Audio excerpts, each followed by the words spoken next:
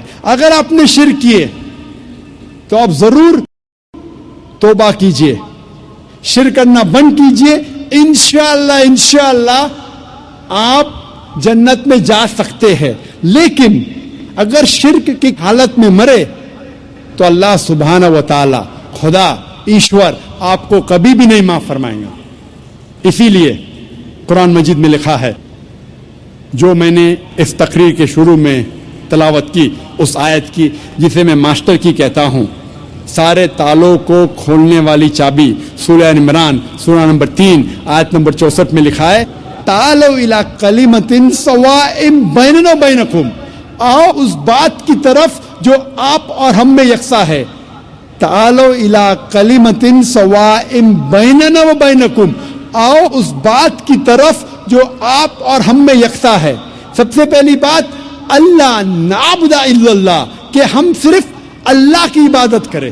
میں نے یہ نہیں کہا کہ صرف اللہ میں مانو، صرف اللہ میں ماننا کافی نہیں ہے، اللہ نعبد الا اللہ، کہ ہم صرف اللہ کی عبادت کریں۔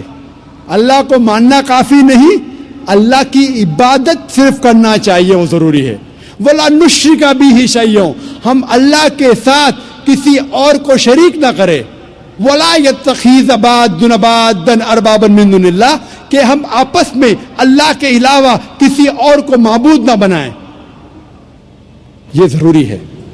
وَلَا نُشْرِكَ بِهِ شَيْئًا وَلَا يَتَّخِذَ بَعْضُنَا بَعْضًا أَرْبَابًا مِّن دُونِ اللَّهِ فَإِن تَوَلَّوْا فَقُولُوا اشْهَدُوا بِأَنَّا مُسْلِمُونَ، اور اگر اس کے بعد وہ لوگ نہیں مانتے تو ہم گواہی دیتے ہیں کہ ہم مسلمان ہیں، ہم اللہ کی عبادت کرتے ہیں اور اللہ کا کہنا مانتے ہیں۔ یہی پیغام عیسیٰ علیہ السلام نے دیا۔ قرآن مجید میں لکھا ہے سورہ مائدہ میں سورہ نمبر 5 آیت نمبر 72 میں، لَقَدْ كَفَرَ الَّذِينَ قَالُوا إِنَّ اللَّهَ هُوَ الْمَسِيحُ ابْنُ مَرْیَمَ، وہ لوگ کفر کر رہے ہیں جو لوگ کہتے ہیں کیا عیسیٰ علیہ السلام ابن مریم اللہ ہے، وہ لوگ کفر کر رہے۔ وقال المسیح، لیکن عیسیٰ علیہ السلام نے کہا، یا بنی اسرائیل، اے بنی اسرائیل، اعبد اللہ، اللہ کی عبادت کرو، ربی و ربکم، جو میرا رب اور آپ کا رب ہے۔ انما یشرک باللہ، اگر اللہ کے ساتھ کسی نے دوسرے کو شریک کرا، فقد حرم اللہ علیہ الجنہ، جنت آپ کے لیے حرام ہو جائیں گی، وما وہ النار وما للظالمین من انصار، اور آپ کے لیے جہنم کی آگ ہے، اور ظالم کے لیے آخرت میں کوئی مددگار نہیں۔ عیسیٰ علیہ السلام فرماتے، انما یشرک باللہ، اگر اللہ کے ساتھ کوئی کسی کو شریک کرتا ہے، فقد حرم اللہ علیہ الجنہ، جنت اس کے لیے حرام ہے، وما وہ النار وما للظالمین من انصار، اور اس کے لیے دوزخ کی آگ ہے، اور ظالموں کے لیے آخرت میں کوئی مددگار نہیں ہے۔ قرآن مجید میں اللہ تعالیٰ فرماتے ہیں سورہ انعام میں سورہ نمبر 6 آیت نمبر 108 میں کہ جو انسان غلط خدا کی عبادت کرتے ہیں آپ ان خداؤں کو گالی مت دو، ورنہ یہ لوگ جہالت میں اللہ کو گالی دیں گے۔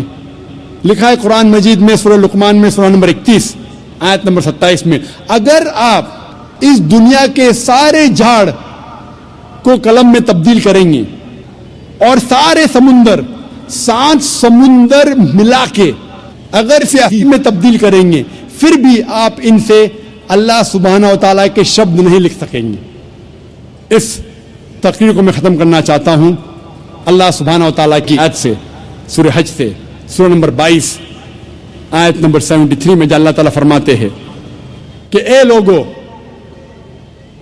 اس بات کو سنو، جو کوئی آپ کے مددگار ہے اللہ کے علاوہ، اگر یہ سارے اکٹھا ہو گئے ایک مکھی کو بنانے کے لیے، پھر بھی یہ لوگ مکھی کو نہیں بنا سکیں گے، اور اگر مکھی کوئی کھانا ان سے چھینیں گی تو یہ لوگ اس کھانے کو بھی واپس نہیں لا سکیں گے۔ کمزور ہے وہ لوگ جو غلط خدا کی عبادت کرتے ہیں، اور کمزور لوگ ہیں وہ جس کی عبادت کرتے ہیں۔ وآخر دعوانا الحمدللہ رب العالمین۔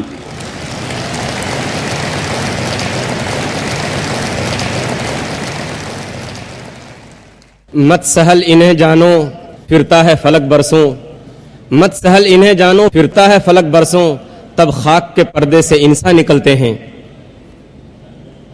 خواتین و حضرات، ہم شکر گزار ہیں ڈاکٹر ذاکر نائک صاحب کے کہ انہوں نے بہت ہی قیمتی باتوں سے ہم تمام لوگوں کو فائدہ پہنچایا۔ اب ہماری اس نشست کا دوسرا سیشن شروع ہو رہا ہے جو سوال و جواب سے متعلق ہے، اور ڈاکٹر ذاکر نائک صاحب کی نشست میں یہی وہ سیشن ہے جو انتہائی دلچسپ، انتہائی اہم ہوتا ہے۔ اس سیشن کو کامیاب اور دلچسپ بنانے کے لیے چند باتوں کا لحاظ رکھنا ضروری ہے، اور اس سے پہلے میں ایک اور ضروری اعلان کر دوں کہ ہمارے پاس آج کے اس پروگرام میں 3 مائک کا انتظام کیا گیا ہے۔ مائک نمبر 1 یہ ہمارے بائیں جانب ہے، مائک نمبر 2 بھائیوں کے درمیان بیچ میں ہے سینٹر میں، اور مائک نمبر 3 بہنوں کے درمیان ہے۔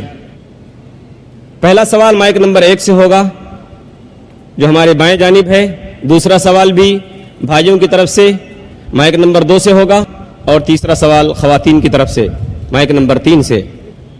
اس سوال و جواب کے سیشن میں سوال کرنے والا پہلے اپنا نام بتائے اور پروفیشن یعنی پیشہ۔ سوال کرنے میں غیر مسلم بھائیوں کو پہلے موقع دیا جائے گا، اور انہیں اسلام کے متعلق سوال کرنے کی پوری آزادی حاصل ہوگی۔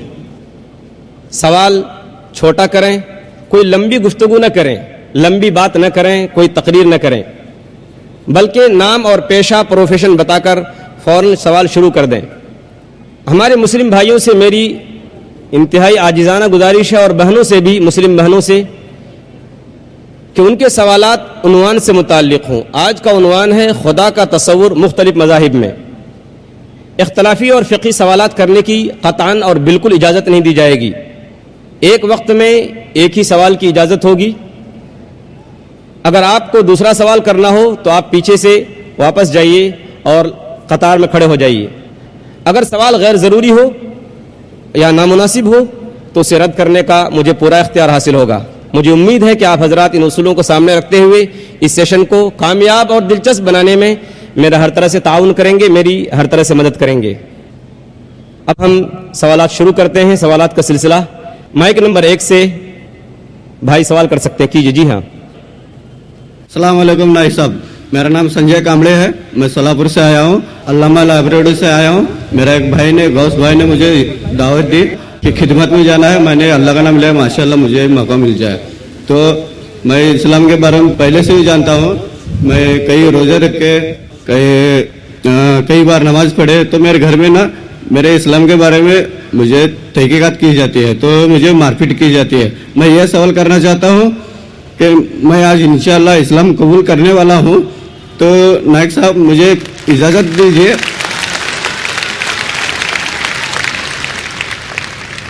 تو نائک صاحب میں آپ سے درخواست کرتا ہوں کہ مجھے آپ کلمہ پڑھ دیجیے۔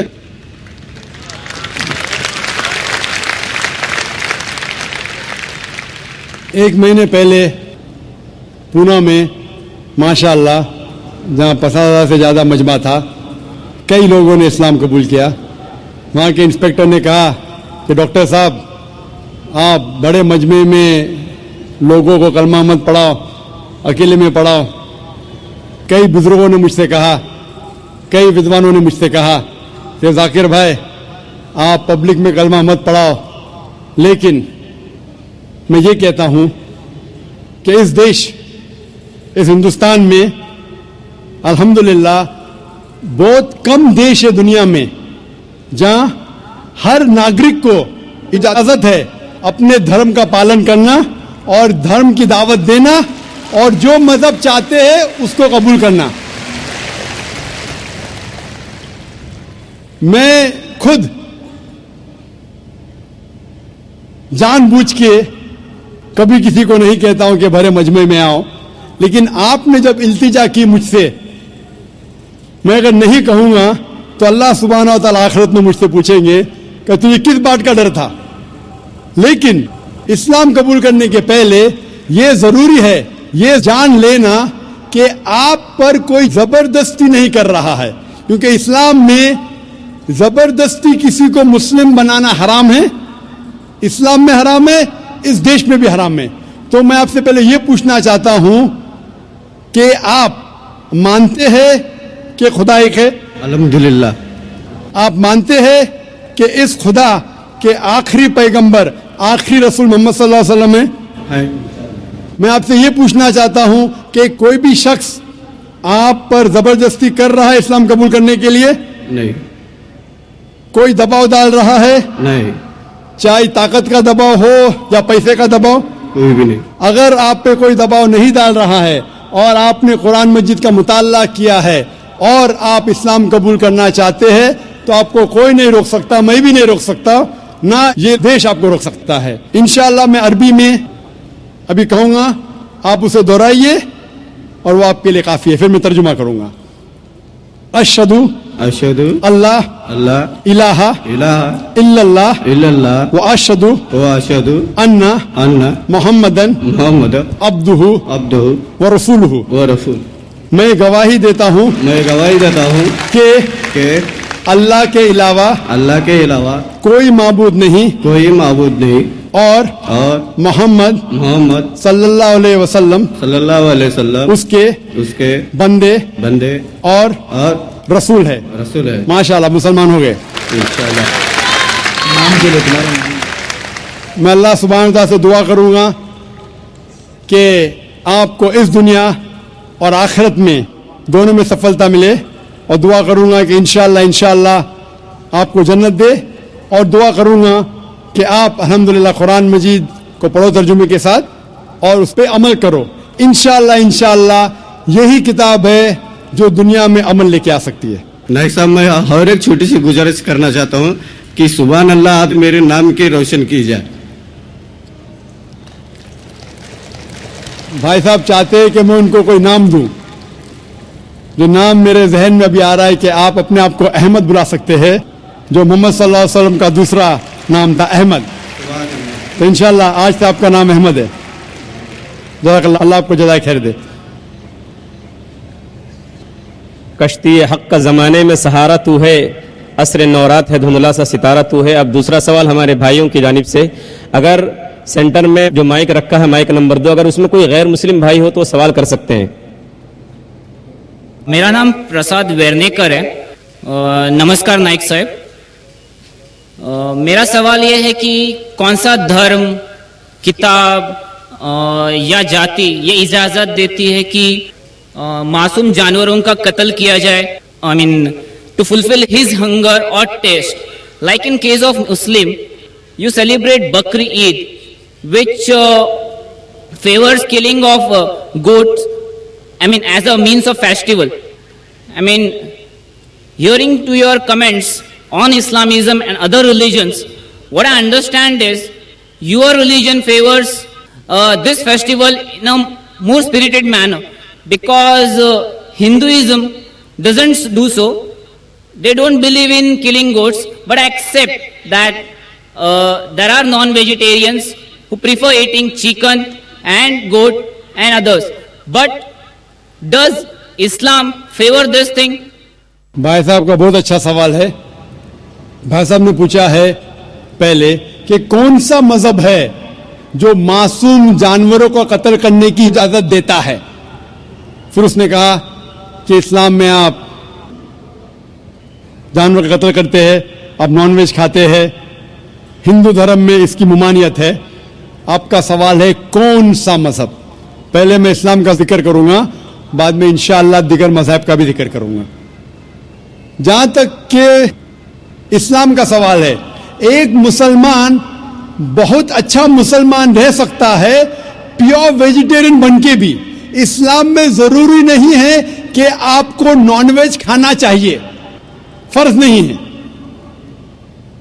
اور آپ جانتے ہیں کہ یہ ہمارا دوسرا کانفرنس ہے اس بڑے میدان میں، سمیہ گراؤنڈ میں۔ لاسٹ ایئر یہ سمیہ ٹرسٹ ہے، ماشاءاللہ بہت اچھے لوگ ہیں۔ ایک ہفتہ پہلے کانفرنس کے پہلے کہا کہ ہم نان ویج میں نہیں مانتے، آپ نان ویج اس میدان پہ سرو نہیں کر سکتے. ہم نے کہا کہ ہم 9 مہینے پہلے بک کر چکے ہیں, 1 ہفتے پہلے آپ بولتے آلریڈی اسٹال دے چکے, یہ ناممکن ہے. تو ان نے الحمدللہ ثم الحمدللہ ہماری بات رکھی اور لاسٹ ایئر ہمیں نان ویج کھانے کی اجازت دی. اس سال جب ہم نے بکنگ کی, پہلی شرط لگائی کہ اس میدان میں نان ویج سرو نہیں ہوگا. ہم نے کہا یہ آپ کا خیال ہے, ہم آپ کے خیال کی عزت کرتے ہیں, کیونکہ اسلام میں نان ویج کھانا فرض نہیں ہے. اسی لیے آپ دیکھیں گے فوڈ کورٹ میں بھی نان ویج سرو نہیں کر رہے. ہمارے جو مقررین ہیں, اسلام کے ودوان ہیں, ان کو بھی ہم نے کہا, ہم نے معذرت چاہی کہ اس گراؤنڈ پہ ہم آپ کو نان ویج نہیں سرو کریں گے, کیونکہ یہ مسلمان کی زبان ہے. ہم جب زبان دیتے ہیں اس کا پالن کرتے ہیں. آپ کا سوال, جیسے میں نے کہا کہ مسلمان کو نان ویج کھانا فرض نہیں ہے, لیکن کیونکہ اللہ سبحانہ و تعالیٰ نے ہمیں اجازت دی ہے. قرآن مجید میں لکھا ہے سورہ مائدہ سورہ نمبر 5 آیت نمبر 1 میں کہ وہ جانور جو آپ کے لیے حلال ہے 4 پاؤں کے, جو آپ کے لیے حلال ہے اس کو آپ کھا سکتے ہیں. لکھا ہے سورہ نیل میں سورہ نمبر 16 آیت نمبر 5 میں بھی کہ وہ جانور جو آپ کے لیے حلال ہے اس کا گوشت آپ کھا سکتے. یہ لکھا ہے سورہ مومنون میں سورہ نمبر 23 آیت نمبر 18 میں بھی. کئی جگہ لکھا ہے کہ آپ حلال جانور کا گوشت کھا سکتے. جب قرآن مجید میں ہمارے خالق, ہمارا رب, ہمارا اللہ سبحانہ و تعالیٰ پرمیشن دیتا ہے تو ہم کیوں نہ کھائیں. آج کی سائنس یہ کہتی ہے کہ ویجیٹیبلز میں ٹوٹل پروٹین نہیں ہے. ہمارا جو جسم ہے, انسانی جسم, اس کے اندر 8 امائنو ایسڈز نہیں بنتے.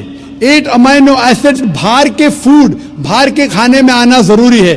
کوئی بھی ویجیٹیبل دنیا میں نہیں ہے جس میں سارے 8 امائنو ایسڈ موجود ہے. لیکن نان ویج فوڈ میں الحمدللہ ثم الحمدللہ کئی نان ویج فوڈ میں سارے امائنو ایسڈ جو جسم نہیں پیدا کرتا ہے, اسے کہتے ایسینشیل امائنو ایسڈ موجود ہے. اسے کہتے ہیں ٹوٹل پروٹین. آج کی سائنس یہ کہتی ہے کہ non veg food is nutritious, it is full of protein.